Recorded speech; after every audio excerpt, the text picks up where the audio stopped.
Once this house is ours, Ethan can finally stop pretending his first wife matters. That sentence came from my mother-in-law, smiling at my husband's secret wife while they picked out a house at a property exhibition using the credit card I had given her for emergencies. 5 minutes later, after I quietly cut off that card from my phone, I was staring at 70 missed calls from her. As always, before we dive into a story with an ending that's going to feel so satisfying, let's do a quick roll call. Type present and tell me which city you're watching this story from in the comments. For everyone who's already liked and subscribed, I pray that God makes your problems easier, widens your income, and keeps you healthy. Thank you, my friends. Now listen carefully to my story. My name is Claire, and for years I thought my biggest problem with my mother-in-law, Margaret, was that she liked to help too much with our finances. On paper, it sounded nice. "I'm just trying to support you kids," she always said. When Ethan and I got married, she insisted on being part of everything. Our budget, our house, our plans. She used to be an accountant back in the day, and she never let me forget it. "Give me one of your credit cards," she told me once, sitting in my living room like she owned the place. "Just for emergencies, dear. I'm not getting any younger. What if I'm out and suddenly need something? You're like my daughter now, right?" At that time, I wanted to be a good daughter-in-law. My own mom had passed away and I was starving for a mother figure. So, stupidly, I agreed. I gave her a supplementary card on my account. Of course, the emergencies turned into designer handbags, spa packages, and fancy brunches. When I brought it up to Ethan, he brushed me off. "It raised me, Claire. Don't make a big deal out of it. She doesn't have much fun otherwise. We can afford it." But the thing was, we couldn't really afford it, not with our mortgage, our son's school fees, and everything else. I kept paying that card every month and telling myself, it's just a phase, she'll calm down. She never did. In front of everyone else, though, she loved to act like she was supporting us. "Oh, I helped them with the down payment," she'd say at family dinners. "Ethan and Claire would be lost without me." Meanwhile, I was the one working late as a financial analyst, tracking every bill, every statement. Still, I tried to keep the peace. One Saturday, everything changed. Noah had a birthday party invite at the mall. We got there early, and he insisted on checking out the big property exhibition in the central atrium. He loves model houses and tiny furniture. "Mom, look, tiny kitchen," he said, pulling my hand. We walked around the booths. Salespeople kept trying to shove flyers at me. I wasn't really paying attention until I heard a laugh I knew too well. Margaret. I turned my head and froze. There she was, standing in front of a glossy poster of a 3-bedroom townhouse, holding a brochure like she had already moved in. Next to her stood a woman I've never seen before. Early 30s, slim, long hair, full makeup at 10 in the morning. And then I saw him, Ethan. He was standing close to that woman, his hand on the small of her back. Not like you touch a colleague, like you touch someone you're very comfortable with. My heart just dropped. I ducked behind one of the other booths so they wouldn't see me. Noah was tugging at my sleeve, confused. "Mom, why are we hiding?" he whispered. "Shh, baby, just give me a second," I whispered back. From where I stood, I could hear them clearly. "This one is perfect," the woman said, pointing at the layout. "The master bedroom has a balcony. And the school district is good. It'll be great when, we have our own kids." Our own kids. Margaret laughed. Yes, finally proper grandchildren." I felt like someone slapped me. We already had Noah. What was he then, a trial version? Then Margaret said the line that burned itself into my brain. "Once this house is ours, Ethan can finally stop pretending his first wife matters." They all laughed. First wife. The sales consultant standing with them looked a little awkward but kept smiling. I could feel my hands shaking. I grabbed my phone and without thinking hit record. I filmed them from the side, careful not to get seen. The audio caught almost everything. Then I saw this. Margaret reaching into her bag and pulling out my card. I recognized the color and the bank logo instantly. "Just swipe the booking fee on this," she said to the sales consultant. "My daughter-in-law's card. She won't mind. She's good with money." And she gave a smug smile that made my blood boil. Noah looked up at me. "Grandma's here." "Yeah," I muttered. "She is." My head was spinning, but my training as a numbers person kicked in. I couldn't scream. I couldn't confront them here, not with Noah around, not in public where they would just act shocked and turn it on me. So I did the only thing I could do in that moment. I slowly walked away around the corner where they couldn't see me. Then I opened my banking app with shaking fingers, went to the credit card section, and hit block card on the supplementary card Margaret was using. The system asked, "Are you sure?" I clicked yes. 2 minutes later, my phone buzzed with a notification. Transaction declined, card blocked. I almost smiled. Almost. 5 minutes after that, my screen lit up nonstop. Margaret. Calling again and again. 70 missed calls in a row. No voicemail, no text, just call after call, like she could force me to pick up by sheer pressure. I stared at the screen and thought, okay, so now I know what game you're playing. Let's see how you like it when I play back. She showed up at my house that evening without warning. She didn't even knock properly. She just pounded on the door. I opened it, more curious than anything else. Margaret barged in like she owned the place. Her face was red with anger. "What is wrong with you?" she shouted. I blinked. "Good evening to you, too." "Don't you dare play innocent," she snapped. "You blocked the card while I was making a very important payment. You embarrassed me in front of everyone." I leaned against the table and folded my arms. Really? At a property expo with my husband and his secret wife? She flinched for a half second, then recovered fast. "You're imagining things," she said, voice suddenly calmer. "You've always been jealous and insecure. That girl is just a friend of Ethan's. She works with the developer. We were viewing investment options for our family." Gaslighting. Classic. "I recorded you," I said simply. "I heard what you called her. I heard what you called me." She scoffed. "Out of context. You're dramatic. You always twist things." Ethan walked in from the kitchen, wiping his hands on a towel like he hadn't just spent the morning cuddling his investment consultant. "What's going on?" Ethan asked. "Your wife," Margaret said, jabbing a finger at me, "has humiliated me today. She blocked my emergency card in public, in front of professionals. I was trying to secure an investment property for all of you, especially Noah, and she made me look like a criminal." Ethan looked at me annoyed. "Claire, did you block the card without telling her?" I just stared at him. "That's what you got from this? Not the part where you were at a property expo with another woman being introduced as your future wife?" His eyes went wide for a second, then he forced a laugh. "Oh, come on. Olivia, she's helping with the project. Mom, tell her." Margaret suddenly softened her tone, putting on her sweet older lady act. "Claire, honey, why would we replace you? You need to stop overthinking. It's not healthy. You're going to make yourself sick and ruin your marriage. Think of Noah." There it was, using my kid as a weapon. If you push Ethan away with this paranoia, what will happen to that boy? Do you want a broken home for him?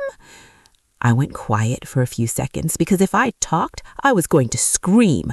Finally, I said very calmly, "Give me back the card." She clenched her jaw but pulled it out of her bag and slapped it on the table. "There, you happy now?" I picked it up and put it in my drawer. "Incredibly," I said. Ethan sighed. "You're making everything hard, Claire. Mom's just trying to help us secure a better future.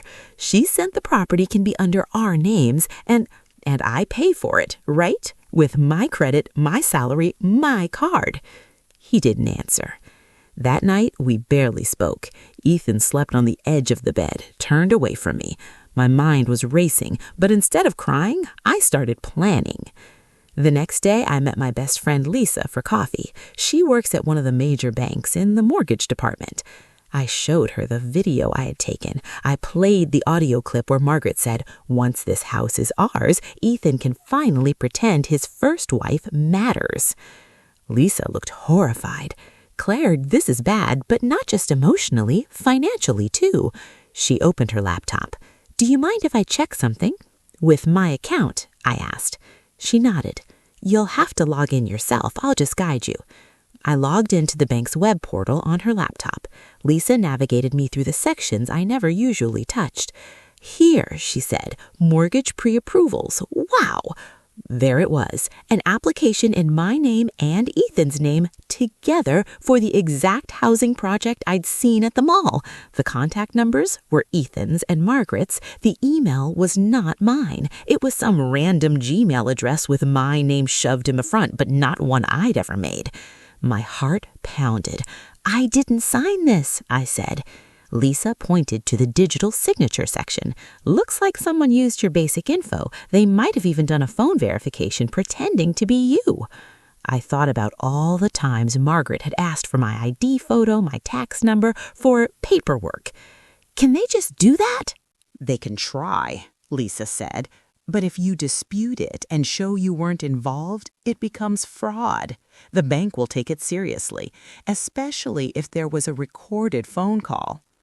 "Do you guys record calls?" I asked. "Always," she said.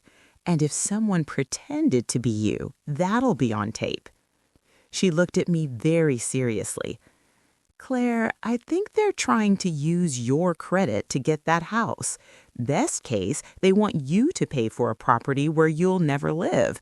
Worst case, they're planning to push you out once they secure everything." I swallowed hard. "Push me out how?"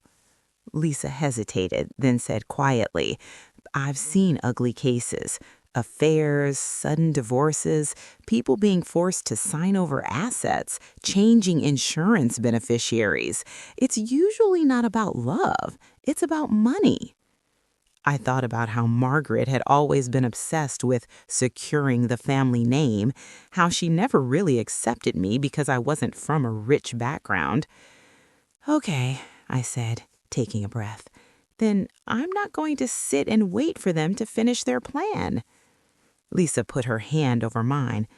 "I know a good property lawyer. My cousin, Daniel. He's seen all kinds of family dramas. You should talk to him, today if possible." Daniel met me in his small but neat office that afternoon. He wore a simple shirt, no tie, and listened quietly as I played the audio, showed him the mortgage application, and explained the credit card situation. He didn't look surprised. That annoyed me a little. "Why do you look like this is normal?" I asked. "Because it is," he said. "People think the real fights happen in movies with shouting and throwing things. In real life, the real battles are on paper. Loans, deeds, insurance. In your case, they're probably trying to get a house under your name and Ethan's, use your strong credit, then slowly kick you out of the picture once everything is settled." "How?" I asked.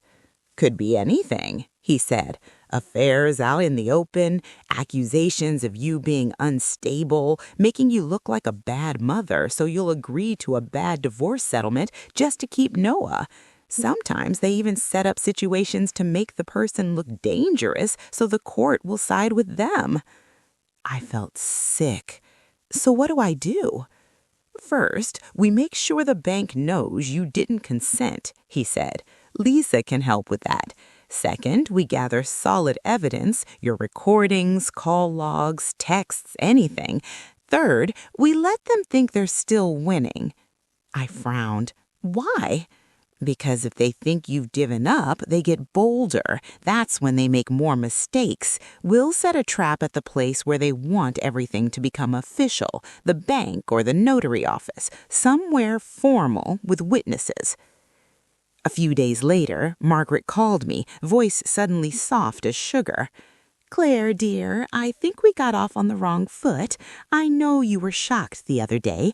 I understand you're under a lot of stress. Why don't we start over?" Fake sweetness, step 2 of the manipulation. I talked to Ethan. The property is such a good investment. The agent said prices will shoot up soon. We've arranged a meeting at the notary this Friday. You just need to sign a few documents so everything is in order for Noah's future. For Noah's future, I repeated. Yes, sweetheart. You love your son, right? You don't want him to miss out because of your feelings. I almost laughed. Text me the details, I said calmly. I'll be there. When I told Daniel, he nodded. Good. Let her think she's in control. On Friday, we bring everything. Everything? I asked. He smiled. Recordings, bank documents, and a few surprises. Friday came faster than I expected. The notary office was on the 12th floor of a glass building downtown.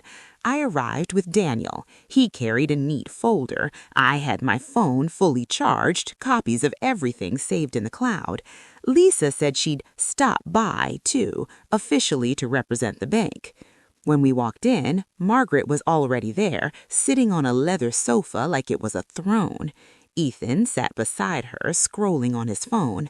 And there she was, the woman from the exhibition, Olivia. She wore a white blouse and tight skirt, looking like she'd stepped out of a catalog. She looked me up and down with a polite little smile that didn't reach her eyes. Claire, Margaret said, standing up. Her voice was loud enough for everyone in the waiting area to hear. You made it. Try not to cause a scene this time, okay? People turned to look. I felt my cheeks burn, but Daniel just gave me a quick look that said, let her talk. And this is Olivia, Margaret said, placing a hand on the woman's shoulder. She's been helping us so much with this project. She's practically family. Olivia gave me her hand. Nice to finally meet you, she said. I've heard a lot about you. I'm sure you have, I replied. The notary, Mr. Harris, called us into the meeting room. There was a big table, a stack of documents, a pot of coffee. Lisa joined us, sitting on the bank side. Good morning, everyone, Mr. Harris said. We're here to finalize the property purchase under the names of Ethan Cole and Claire Cole, with financing from Central Bank. He slid the main contract toward me and Ethan. I saw my name printed there, neat and bold. Margaret smiled sweetly. Claire, dear, look it over quickly and sign. We're on a tight schedule. I slipped through the pages slowly. Daniel leaned over my shoulder, scanning. On one page, there was a clause stating that in case of separation or divorce, the loan responsibility would fall primarily on the co-borrower with the higher income, me. Another clause mentioned that certain rights to the property could be transferred to a beneficiary for family continuity. I had a feeling I knew exactly who that beneficiary would be later.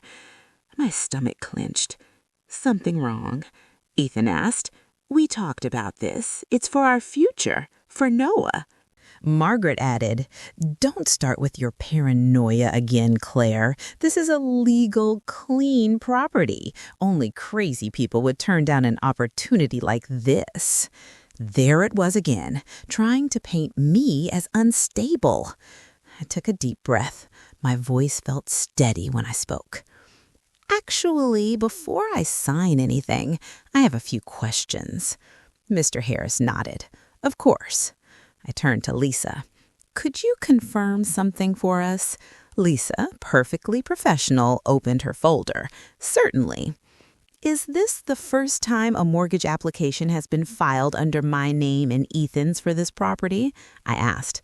Lisa looked at her documents. No, she said. An application was submitted weeks ago using your personal data, Mrs. Cole. It was done over the phone and online. According to our records, you consented on a recorded call. Margaret smiled triumphantly. See, even the bank says you agreed. I turned back to Lisa. Can you please play the call? Lisa glanced at Mr. Harris. With everyone's permission? Mr. Harris shrugged. If it helps clarify things, I don't see a problem. Lisa placed her phone on the table, hit play. We heard the bank agent's voice. Can I confirm I'm speaking with Claire Cole? Then a woman answered, but it wasn't my voice. "Yes, this is Claire," the voice said. It was Margaret, trying to sound younger, but it was clearly her. She gave my ID number, my birthday, my address, all correct. She agreed to the loan, the terms, everything. Ethan's voice came up once or twice in the background. The room went quiet. I watched Mr. Harris's eyebrows go up. I looked at Margaret. "Funny, I don't remember suddenly sounding 20 years older," I said. Her face went pale. That's not me. That recording is fake. Deep fake, or whatever they call it. Technology these days." "Mrs. Cole," Lisa cut in calmly, "this call came directly from our system. It's time-stamped, and the number used matches your phone, not Claire's." Ethan shifted in his chair. "Mom!" I didn't give her time to come up with another lie. I took out my phone. "And this is from the property exhibition," I said, just in case anyone still thinks I'm imagining things. I hit play. Margaret's voice filled the room. "Once this house is ours, Ethan can finally stop pretending his first wife matters." We heard Olivia's laugh, Ethan's voice talking about having more kids. We heard Margaret talk about my credit card. "Swipe it on my daughter-in-law's card. She won't mind. She's good with money." Olivia's face turned red. She looked at Ethan, who looked like he wanted to disappear. "That's out of context," Margaret tried again. "We were joking. Families joke." The door suddenly opened. Everyone turned. The sales consultant from the property exhibition walked in, nervous but determined. Daniel stood behind her. "Mr. Harris, this is Sophie, the sales consultant who handled their booking. She has something to add." Mr. Harris looked confused, but motioned her in. "Go ahead." Sophie clutched her folder. I recognize them," she said, pointing at Ethan and Margaret. "They came with Miss Olivia here. They said Ethan and Olivia were the couple buying the house. Mrs. Margaret told me Claire was just the first wife who doesn't fit the image, and that the card belonged to her. She said not to worry. The first wife would pay for it." Olivia buried her face in her hands. Ethan snapped, "Why are you believing a random sales girl?" Sophie's eyes filled with tears. "I'm not random. I documented everything, including this." She held up printed screenshots of their chat, where Margaret bragged about moving my son into a proper house with the right woman and joked about me paying for it like a decent ex should. Margaret slammed the table. "Those are private messages. You can't—" "They were sent to her work number, ma'am. Not exactly private." I looked at Ethan. "Tell me again how I'm imagining things." He opened his mouth, then closed it. His face was almost gray. Then the door opened again, and my heart almost stopped. Noah walked in, holding my sister's hand. She had brought him up just in case. He wasn't supposed to say anything, but he took one look at his father, his grandmother, and he frowned. "Mom, is this the new house Grandma talked about? The one where Daddy will have a new mommy?" The silence in that room was loud. Margaret hissed, "Noah, be quiet," but it was too late. Mr. Harris leaned back in his chair, eyes narrowed. Lisa looked furious. Sophie stared like she was watching a soap opera in real life. Daniel cleared his throat. "Mr. Harris, as Claire's legal representative, I'd like to formally state that my client did not consent to any prior mortgage applications made in her name. She has recordings and bank evidence of impersonation and attempted fraud. If this transaction proceeds, your office and the bank could end up tied to a very messy case." Lisa added, "Central Bank is already opening an investigation based on the evidence Claire and I submitted yesterday. All related accounts, including any connected business accounts under Margaret Cole's name, are now flagged. We are also obligated to notify Ethan's employer because his salary is part of the loan calculation." Ethan turned to Margaret. "What did you do?" he whispered. Margaret was shaking now. "I did this for you, for us. She never supported you properly. That girl," she jabbed at me, "is ungrateful. I'm the victim here. I was just trying to build something for my family." "There it is," I said quietly. "You always make yourself the victim. But this time, you did it on recording." Mr. Harris closed the folder in front of him. "I'm sorry," he said, "but given what I've just heard and seen, I cannot in good conscience proceed with this contract today. In fact, I would advise all of you to resolve your personal matters before you even think about signing any legal documents together." He turned to me. "Mrs. Cole, you may want to consider legal protection for your current assets as well." "Oh, don't worry," Daniel said. "We already started that process." Margaret stood up so fast her chair almost fell. "You think you've won?" she shouted at me. "You think anyone will believe you over me? I'll tell everyone you're unstable. I'll make sure you regret this." I stood up too, but my voice stayed calm. "Go ahead," I said. "While you're talking, I'll be filing for divorce, securing custody of my son, and making sure every cent connected to me is legally protected. You won't get another dollar from my account. Not now, not ever." Ethan opened his mouth. "Claire, please, we can talk about this. Mom went too far, but—" I looked him straight in the eye. "You knew," I said. "You were there. You listened to her impersonate me. You held another woman and planned a house while I paid for everything. You didn't stop it." He had no answer. I took Noah's hand. "Let's go, baby," I said. As we walked out, I glanced back one last time. Margaret was shaking, clutching her handbag like it was a life jacket. Olivia was crying quietly. Ethan just stared at the table, his future suddenly very uncertain. And for the first time in years, I felt lighter. Not happy yet, but strong. The weeks after that were messy, but in a different way. Lisa helped push the bank investigation. They confirmed fraud on the attempted mortgage. Margaret's spending history on my card was reviewed too. Some of her own accounts got frozen pending review because she'd mixed my credit with her business payments. Daniel filed for divorce on my behalf and requested full custody of Noah with supervised visits for Ethan until things settled. The judge didn't like the idea of a man who let his mother impersonate his wife for financial gain. Ethan tried to apologize, tried to blame his mother, tried to cry about losing his family. But every time I remembered that video at the property exhibition, the way he looked at Olivia, the way he talked about our own kids, like the child we already had didn't count. I didn't scream, I didn't throw things. I just signed the papers he never expected me to sign first. The house we currently lived in, Daniel made sure it stayed with me and Noah. The law was on my side once we laid out the full pattern of manipulation and financial abuse. Margaret tried to call me from different numbers, sent long messages about how I'd ruined the family name, how people were talking, how she was the real victim. I blocked every number. Month later, I heard through relatives that Ethan and Olivia were living in a small rented apartment near his office, drowning in debt. The bank wouldn't approve any loan easily now, not with fraud flags tied to his file. Margaret had to sell her fancy car to cover legal fees and other issues that popped up when the bank dug into her activities. As for me, I focused on Noah, my work, and building a quieter life.